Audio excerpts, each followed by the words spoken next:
We're living in a time where people are more connected than ever, yet lonelier than ever.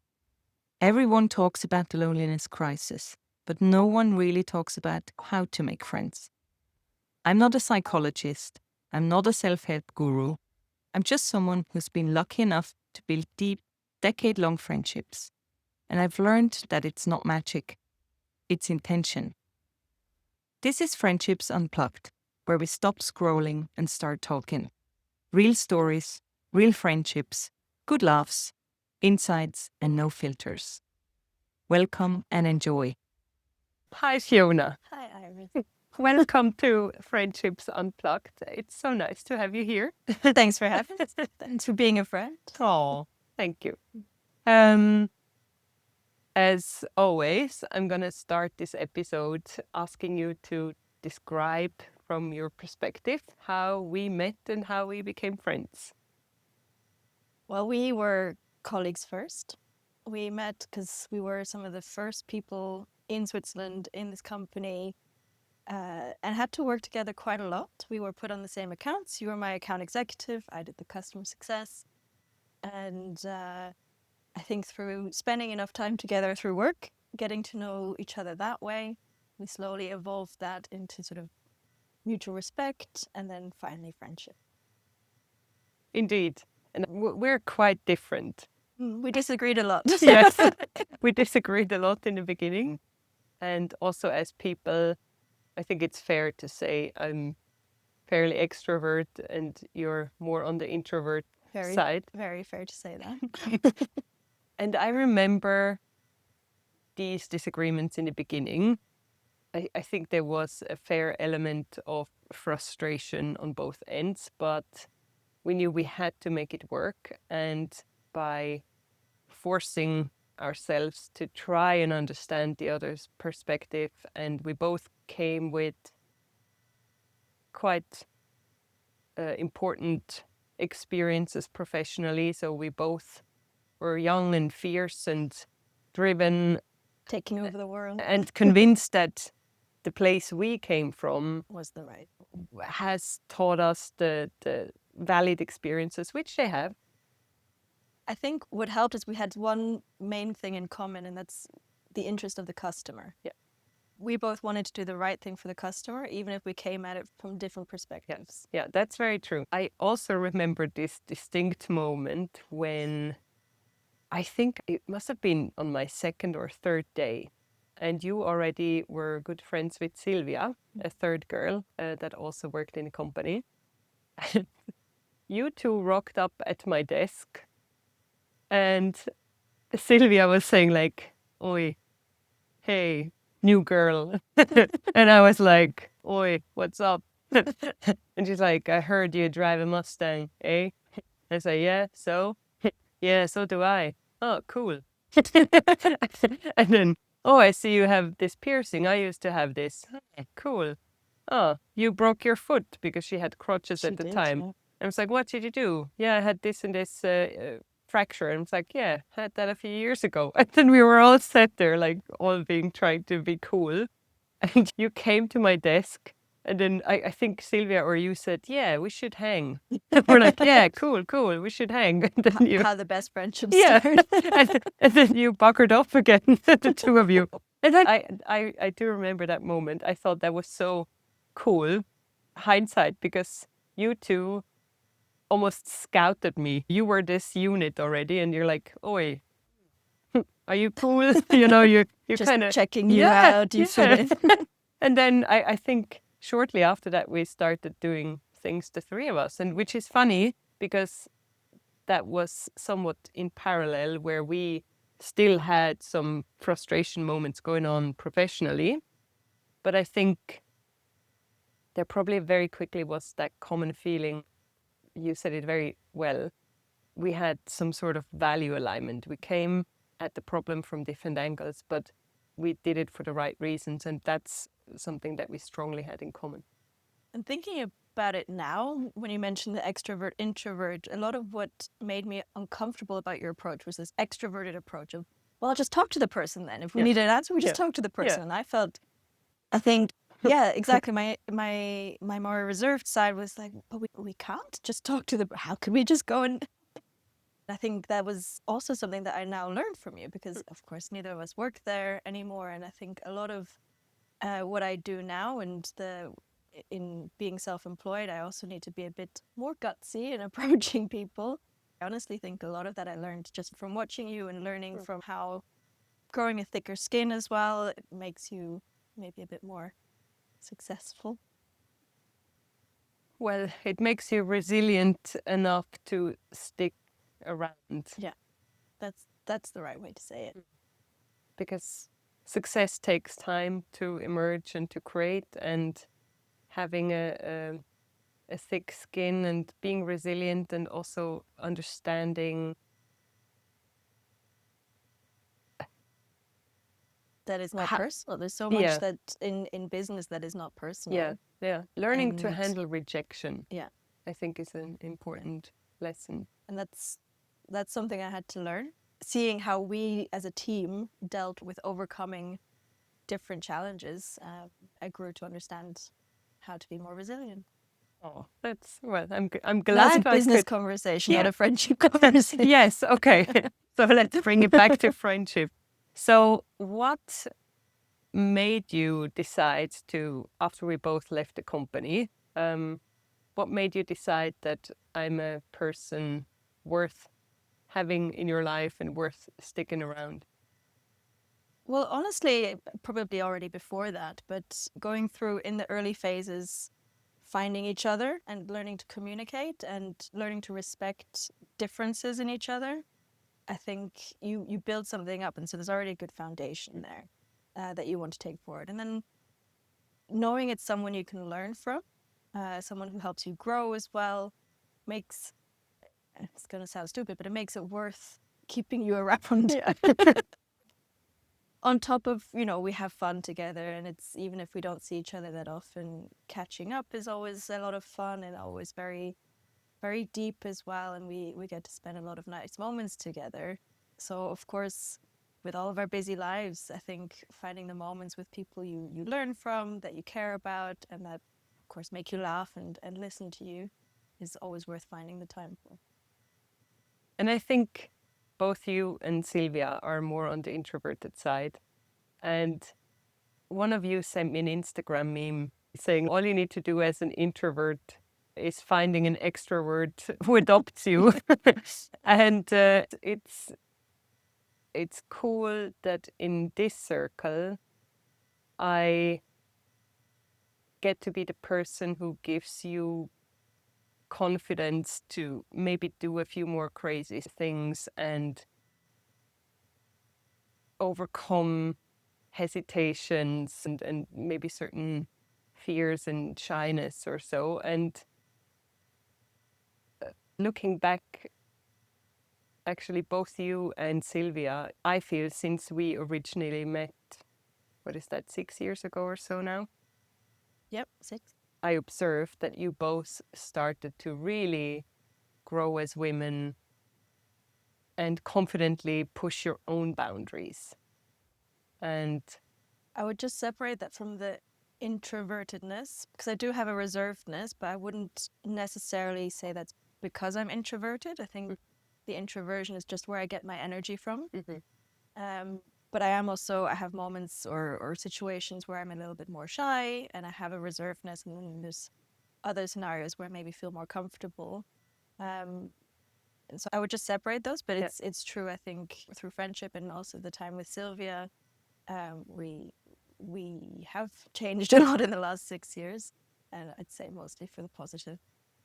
yeah, and I wouldn't claim that this is due to me, by the way. I just realized I may have made it sound like that. You can claim some credit. Well, if I've given you a little sprinkle of extra confidence in pushing these limits further, then I'm very happy I did. I mean, it's also an age thing, right? This phase between kind of 25, 30 upwards, that's where a lot of personal development happens. That's where life lessons take place. You learn from relationships, heartbreaks. You may start to experience your first loss of people, and that all ultimately makes you ask the right questions in life and reflect. For sure. There's always different periods of growth, and like you say, this is a significant one where life starts to take a different shape. And I think we also become more mature in how we communicate and how we understand ourselves. I've always been quite intentional about my friendships. I have friends who kindly still mock me, saying, "Ah, I remember when you asked if I would be your friend." I would go for a drink with them and I'd say, "I'm looking for friends. Will you be my friend?" And not as a 5-year-old, Yeah, no, but this but is as an adult. fantastic. Yeah. Because I knew what I was looking for. I was in a situation, I was new in Zurich. I had a lot of friends around me, but not the deep, meaningful friendships. And I had a feeling it was because I was mostly surrounded by male friendships and not female friendships. So I was specifically looking for female friendships. And once I found this person, I knew I wanted to be her friend and I wanted her to be mine. Yeah. And it worked. We're still friends. Oh, that's fantastic. Okay, I gotta have to dig into this because this is a topic that comes up a lot, right? As you know, the purpose of this podcast is the loneliness crisis. And there is so many aspects to it. Why we're in the place we are. There is certain responsibility of social media that we feel a lot of our needs are met or we think our needs are met, whilst in reality following someone on Instagram is not the same as a deep, meaningful friendship that goes both ways. There is the strong political divide, the divide between men and women, and there's all these really fucked up dynamics that contribute to the situation where we're at. And in my opinion, there's so much content created about romantic love, about business, about all sorts of stuff. But loneliness is, and it's recognized even by WHO as a crisis. But there's very little that is being done to address it. And yes, going to get help in form of therapy if you struggle, that's one answer to it. But having a strong social net that catches you in good and in bad situations, I strongly, strongly feel it's simply not talked enough about. And it's so weird because it's the social glue is something that we always have known that it's crucial. Yeah. Why don't we recognize what the solution or one important solution to the problem could be? Anyway, sorry, I circled around. So one of the topics I counter as part of this podcast and as part of the research I do for it is that the older we get, the harder it becomes to make friends. And you almost have to be willing to be vulnerable first and go out and look for friends. And as an introvert, can you talk me through that kind of process there? So you're an introvert, you're looking for something, you said you know what you're looking for. So that would be interesting to also understand how you arrived at the point where you know what you're looking and what that is. And then how did you find the courage to go and do it? Yeah. When I was young, teenager age, I didn't believe that my friends liked me. So I had this insecurity that my friends were just spending time with me because they had no other options. So for some reason, I didn't think that my friends were real friends. Okay. And there was a moment where I realized that this is in my head. Mhm. This is not something that's real because I had friends, we did stuff together. This is high school, of course. Mhm. So you're also going through all kinds of other things. But that insecurity that I felt then, I realized I didn't want to feel that anymore.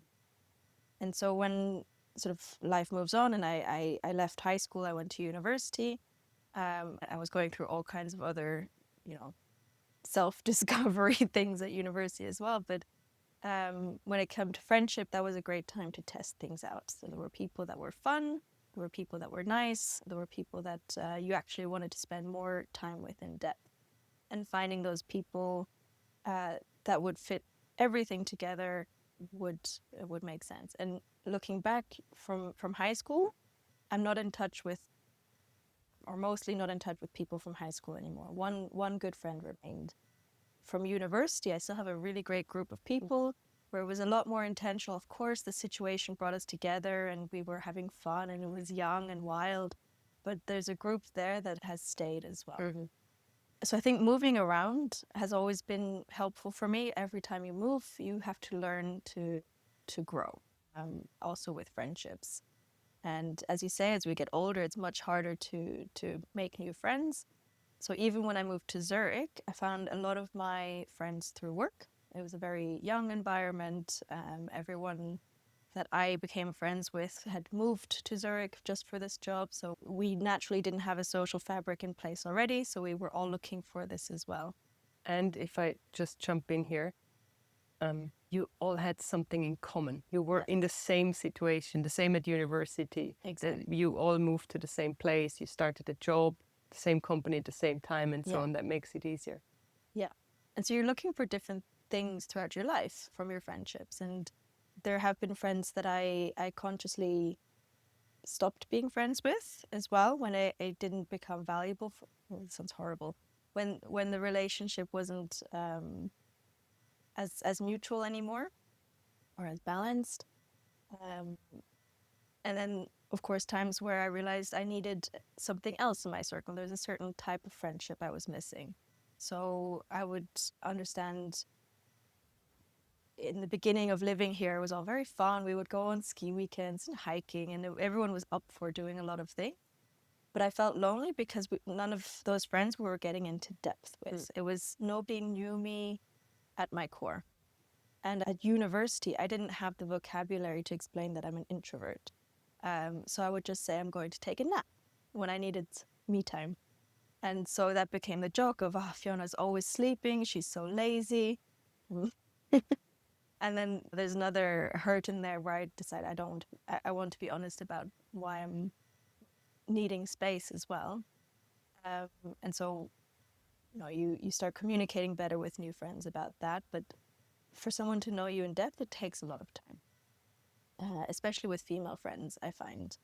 With male friends, it seems much easier to get into bigger topics or into the trust, knowing this is a real friendship. With female friends, I don't know why, we just take a little bit longer. That's interesting. Do you not have the same? I never actually thought about it in that specific way.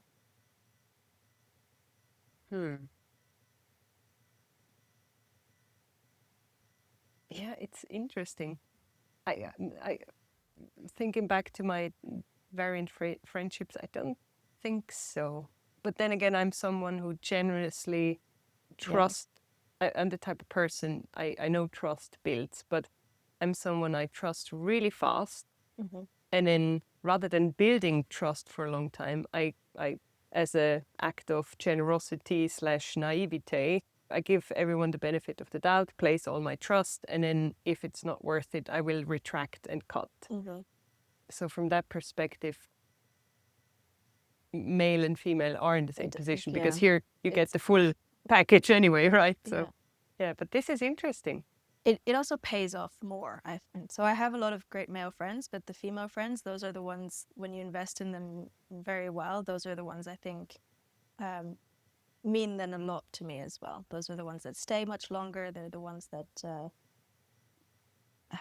I don't know what the right way to say it is, but they really energize me as well. And they have a different quality. Yeah. So would you have different conversations with girlfriends than with your male friends? I'm generally quite open with everyone. Now that I know myself very well, I'm always very happy to share it. It then just depends on the person, whether they're interested in hearing all of it, whether they also share from their side. Some people don't feel comfortable sharing. That's maybe a friendship that takes a lot longer.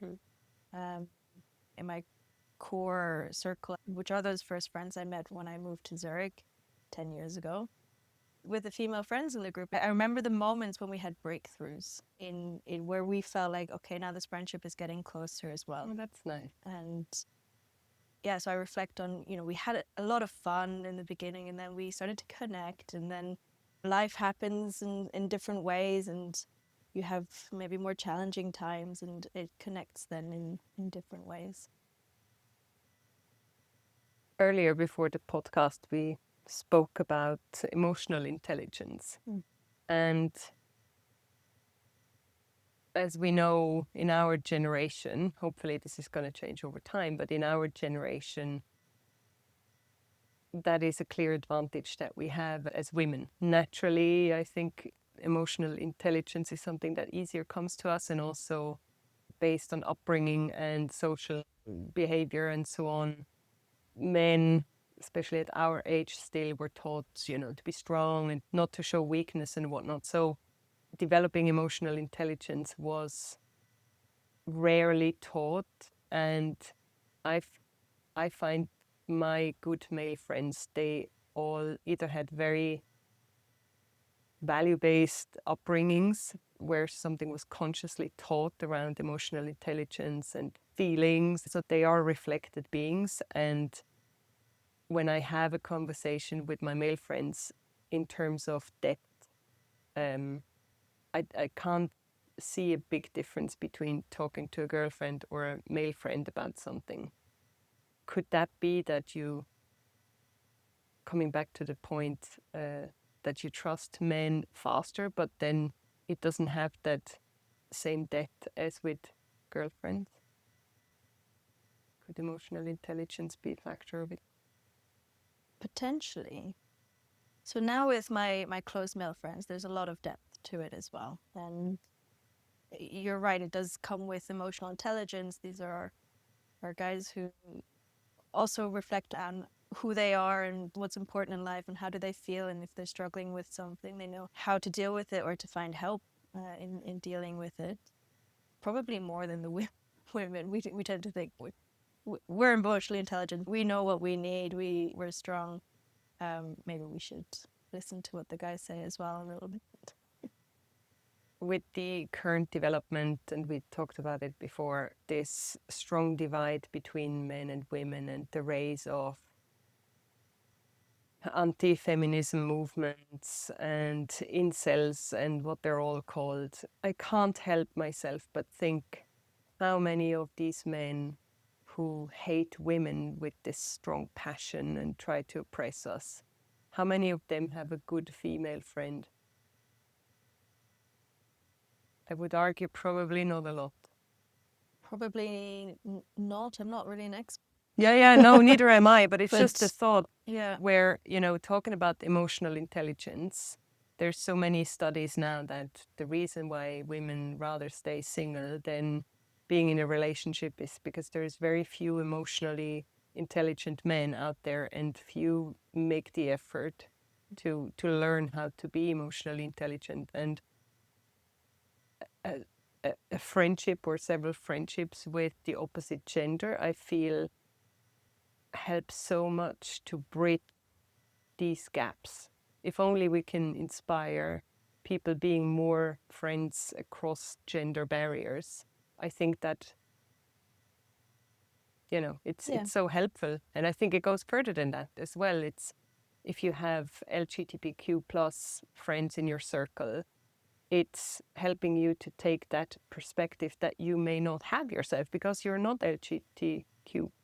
LGBTQ. Yes, sorry. And it's the same. We have a friend who is Muslim. Having conversations with him about understanding what that actually means. And it's so easy, and media teaches us these days to so fast judge rather than understand. Friendship is a beautiful instrument to open your horizon, because you can, in a trusted environment, you can ask these questions from a vulnerable point of view. Yeah. And they know there's no bad intention behind it. There's really the intention to understand. And I feel friendship can be such a liberating tool in understanding the world better. Yeah. And as you say, also against loneliness. Going into these other conversations with people you might not know so well, or who are maybe a little bit different, with respect, and bringing it back to how we started our friendship, even though we're not that different after all. But being able to communicate with respect and listen and try this sort of curiosity for the other person of, okay, this person doesn't think the way I do. Doesn't mean they're wrong, but I'm going to now really dig in and try and understand how you think, and maybe I can learn from Yeah, that. and where they come from. Yeah. Exactly. Yeah. Yeah, absolutely. And something I want to follow up on that I think is very interesting, because when I often have these conversations with what I would argue extroverted people, when I ask, okay, when do you decide becoming friends with someone and so on, most people would say, well, there hasn't been a point where I said now, or this is what I'm looking for, or this is what I'm missing in my life. And you now confirm that for certain people, there is exactly that. You said you can put your finger on the moments when the different milestones in friendships hit. Yeah. You said you had a lot of friends or a lot of people around you. You had a big social life, but you felt lonely. Yeah. Can you elaborate a little bit more on that? I think that's very interesting, and that's probably a lot of situations that people may recognize. Yeah, I think you can eradicate loneliness through depth, through getting to know someone and trust someone. And like I said, for me, that doesn't happen overnight, the depth. It really takes some time. And I guess in that scenario where I was specifically looking for a female friend, somebody I could relate to slightly differently as well. And we worked together as well. She was outside of my normal social group. We'd worked on some side projects. We were working on like a specific program to coach refugees, and so we met through that. And she was ambitious. She was cool. She was a lot of fun, but she was also a little bit more reserved. And we somehow, just started. It's like dating. You say, "Do you want to go for a drink?" So we went for a drink and got to know each other, and that was nice. And he said, "Do you want to do this again sometime?" Exactly. I love that you do that comparison. Yeah, because it's exactly Yeah. that. You're sort of testing out, I want to have this friendship. Do you want to have this friendship? Yeah. Do you like me too? Yes. Do you want to? Yeah. Yeah. And in other cases, of course, it happens more naturally because you click maybe more on a top level, and so you spend a lot of time together, and more gradually as you spend time together, of course, you get to know each other very well. So there's different types of friendships that way as well. When I changed careers to be self-employed, it's a different kind of loneliness because it's more professional loneliness. I didn't have a team or a manager or team events. So there I was also very intentional of, I want to find other people who are also self-employed, who don't have that natural work environment the same way that we used to. So now I have really good friends who are newer. I haven't been. We've been friends for 2 years, but she's also going through similar struggles when it comes to the sort of the stress of knowing when you might be working, when you might not be working, and all of these things. And that way you get a cheerleader who gets it. All of your friends are cheerleading for you anyway, but someone who's going through the same things as well. Those are connections that I sort of intentionally searched for as well. That makes a lot of sense. It's kind of meet people where you're at and meet people that are at the same point. That can be very, very helpful as well to cover that perspective. Coming back again to when you said I had a vibrant social circle, but I felt lonely. How did you realize that? That sounds like a process to, what is it I'm feeling not so good about, and why is that? I have these people, what am I missing? How did you get there? I think life is ebbs and flows, and when I was having a bit of a lower moment or lower self-confidence, I had nobody in my friend circle that I felt comfortable turning to and saying, not like having a sit down saying I need help, but saying just sharing what I'm going through. I didn't have anyone I felt comfortable doing that with. And I think that was the moment I realized that I wanted to look for that kind of friendship as well. The other time I clearly remember feeling lonely was during COVID. I was living alone, and so didn't have any social contact. And it's slightly different because it's sort of a imposed loneliness. And it was back when I think we had bubbles where you could meet 2 or 3 people all my friends were in couples, so they had their needs met, I guess, in a certain way. And I remember reaching out to a different friend then, and I didn't message her saying I feel lonely, but I said, do you want to meet up? And we met up, and that's when I shared, like, yeah, I've struggled a bit because it's a bit lonely. And she then brought me into sort of a regular meeting that she had with 2 other friends, and we also girls, and we sort of meeting regularly through that, and just being able to say out loud, I am feeling lonely. Then your friends will show up. You just need to be able to say it. This is so powerful, because that is exactly where, when we think about making adult friends or making new friendships in adulthood, the vulnerability and potentially the fear of rejection, the shame to admit to someone that you're lonely or you don't have enough friends or you don't have enough deep friendships to share genuinely and openly. I think that's so powerful, because I imagine if you mention that to an acquaintance or to a work colleague or even to someone on social media, to say, I wish I had someone to get physically together for coffee once a week or go to a museum with, or have this depth and connection that goes above and beyond the internet. I rarely imagine that someone would mock anyone or turn you down or like, ha ha ha. You know, all these fears and shames that you have for not saying it is you're going to get rejected. Yeah. You're going to get laughed at. You're going to get made feel inadequate. But I think the chances are so low that someone will turn around And mocking you, all or of your fears will come true. yeah. I think if you're doing it with someone you spend some time with, maybe again, sort of top level fun. And that's what she was for me. We had a lot of great times before COVID as well, but we weren't super close.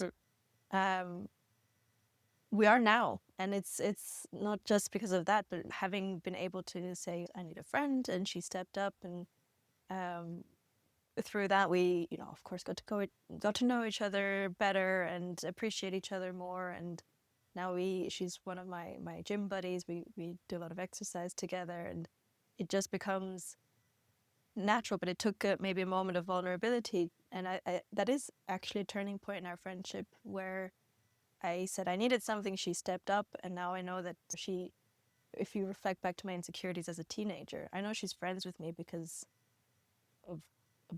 she's actually friends with me. She actually wants to be. Exactly. And so it just becomes like a very meaningful friendship. I love that story. It's very beautiful, because it really shows that sometimes verbalizing your need is just the little magic key that we need. Also during COVID, though, that's when me and Sylvia became such great friends. Because, I said to her as well, I feel alone in my apartment. And she said, okay, come here for a week. I stayed with her for 4 weeks and didn't want to leave. She wasn't ready for me to leave either. But we both thought maybe 4 weeks is... But we had such a great time, and we're able to also give each other space. Luckily, she had enough space for both of us, plus her mother, plus her partner, plus the dog. And an amazing friendship came out of that as well. Yeah. We basically moved in together. Yeah, but that was brilliant. And I'm glad hindsight, because again, she had, at least physically, had her mom there and her partner, but sitting in the big city in a small apartment, isolated, I imagine that must have been quite hard. And I was glad that during those times, I know you city people make fun of us countryside people. Never. But it's okay. I know what I have on the countryside. But it's actually, for me, this was a huge advantage, right? Because we have a big garden, and the amount of meetings I had, literally left and right of the garden fence. This became the new normal. Everyone would bring a camping chair and we would sit left and right. You make drinks, you disinfect the bottles, and you're ready. I had so many garden fence meetings during those times. And then when we were allowed to bring a bit more people in, we had the circles. I remember we spent one Christmas, probably the first Christmas during COVID, we spent all doing tests, and then in the small circle, and we're like having raclette outside on the fire in December. I mean, it was freezing cold, but we were able to stick it out for like 2 hours together time, and it was such a remedy to be able to be at least a small group together again. And you realized how starved you were of that. But then we had these video calls, which helped a little bit. It does help. Yeah. But sometimes you just need a hug. Yes, that is true. One of my friends, the one I intentionally asked to be my friend, she at some point many years later was talking about a study she'd heard of where it takes 8 seconds of a hug for the hormones, the dopamine, oxytocin, probably, yeah, to kick in. And so she then started. Every time it was a hug, we would hug and we would count down from 8. Oh, okay, I love that. Okay, I might actually steal that. That's brilliant. That's brilliant. And I think, I mean, I've spent a lot of my life also being single, and you don't get as much of that then. And to be able to ask for an 8-second hug as well, sometimes maybe it takes a bit of courage. Yeah. So I think there should be like a new hashtag or a new slogan of hug your single friends or something. Yeah, exactly.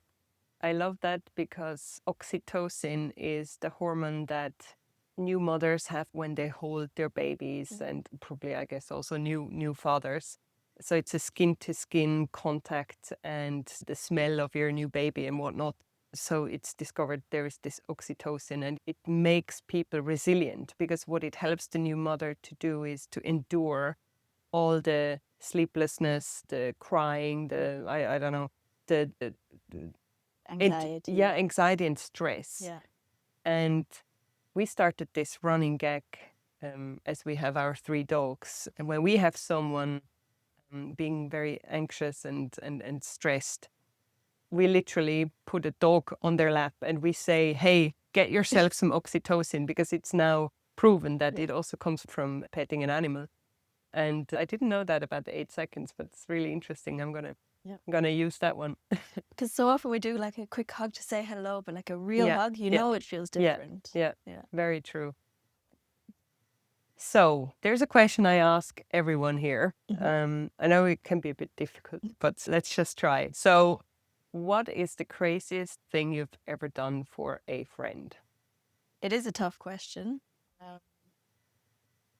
There's probably so many answers to this, but I'm gonna go with the time that me and Sylvia scraped a dead mouse off the corner of a window. It was running away, and the window was closed onto it intentionally by someone else who was afraid of mice and didn't want to deal with it. And so we got called to scrape this like flattened mouse. It wasn't even her window. It was in her basement. Oh, okay. To scrape this off, the smell was horrific. I felt bad for the mouse as well. I don't think it deserved it. No. Well, at least it had a quick death. Oh, God, I hope so. But yeah, that's something I don't think I would do ever. Why did it stink so bad, though? How long was the mouse there? It had been exploded. Oh, so it was freshly dead. Yeah. Oh, okay. Yeah. I feared that it was left there for a long time. No, until it was the scraping all in one took day. place. Okay. Wow. All right. The length we go through for friends. That is true. Okay. So, trying to wrap this up. For our potential listener who is lonely, who may be struggling to be as brave as you were, to think about what it is you need to then go and verbalize it. What is a piece of advice that you would give them?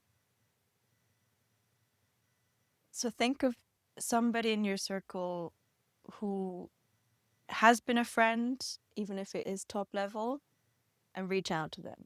And it doesn't have to be a reach out to say, I'm lonely or I need a friend. It's a reach out to say, how are you? Friendship goes both ways as well. Of course, we've talked a lot about when I needed my friends, but that makes me want to show up for my friend, for them as well. And so reach out and just ask how they're doing. And they will respond how they're doing. And then ask you how you're doing. And then you're in a conversation, make plans to meet up, have an 8-second hug. If you're embarrassed to ask for an 8-second hug, talk about the study that talks about 8-second hugs. And nobody will say no to this because they get as much of the oxytocin as you do. And so it's very simple. Send a message saying, how are you?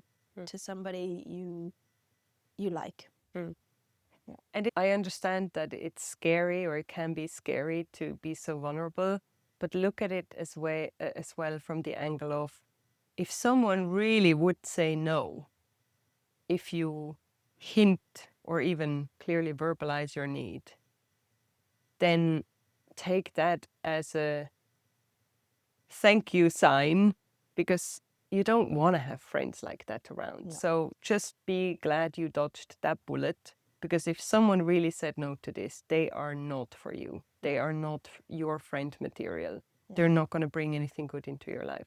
In my experience, that has never been the case when I reached out for anything. Same. And also, we like to tell ourselves stories of rejection so we feel rejected. If you reach out and someone doesn't reply within a day, it's not rejection. They busy, they forgot. It's never, in my experience, personal. It's always just busy lives. If you reach out, people will show up. Yeah. And again, this goes for, depending on where you're on the friendship scale in terms of like superficialness and depth. For example, for us, I would say, I don't expect you to read my mind. So if I need help, I will communicate this. Yeah. I'm in a really shitty place. I need help. Hey, I really need to discuss this and that. It's weighing me down so much. And I know that my close circle, at least, would do that as well. If you haven't heard from someone for a while, you may want to check in. But as you say, sometimes that slips because, hey, life is keeping us all busy. But there is no harm in actually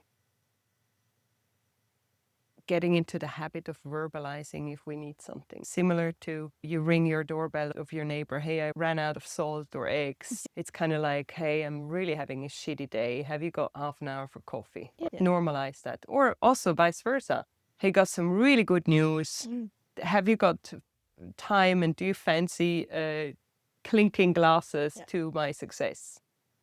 And sometimes you might not know what help you need. So you might not know who to reach out to or what to say when you reach out, which is why I think I'll go back to the hug. That does wonders, reaching out without verbalizing it, but just saying, I'm reaching out. Also telling people you miss them if you haven't seen them in a while. And if you have a feeling, if you have a thought, putting it exterior. And it doesn't have to be a fully thought out, I need help, so I need you to do X, Y, Z, show up here, do that, do this. Sometimes I need help can just be, do you want to come over for coffee? I actually had a big example of this with my mother, who reached out because she needed help, but didn't say that. She reached out saying something like, do you have time for a call today? And I thought it was a catch-up call, and so I said, well, not today, how about another day? And it later came out that she really needed to talk to me, but wasn't communicating it. And so we talked about how can we communicate this in the future without saying, I need you to accept this call with me, I need to have the conversation. And it was just about hearing my voice. It wasn't a specific detail, but a different way to communicate when something's important out versus when it's just casual. And what did you, may I ask, like, how did you end up agreeing on that? Because that's super interesting, right? On one hand, we're saying if you're lonely, go and reach out. But then if it has reached a level where you really need someone now, not in 2-3 weeks, Yeah. you know, it's an acute situation more. What did you end up? In that scenario, we created almost like a code. So instead of saying, I need you, it became something like, do you have 2 minutes? Ah, fantastic. And so if she says Yeah. that to me, then I'm like, yeah. Do you know, that reminds me, there was a clip on Simon Sinek or Adam That's Grant. where we get it from. Ah, okay. Yeah, exactly. Very good. Thank you so much for participating, Fiona, and thank you for your friendship. And I always can learn a lot from you. And the longer we know each other, the more I actually celebrate our difference, because so much bigger is the learning we can do from one another. Thank you. Thank you so much. And likewise. If you like this content, follow the show and find us on social media. See you there.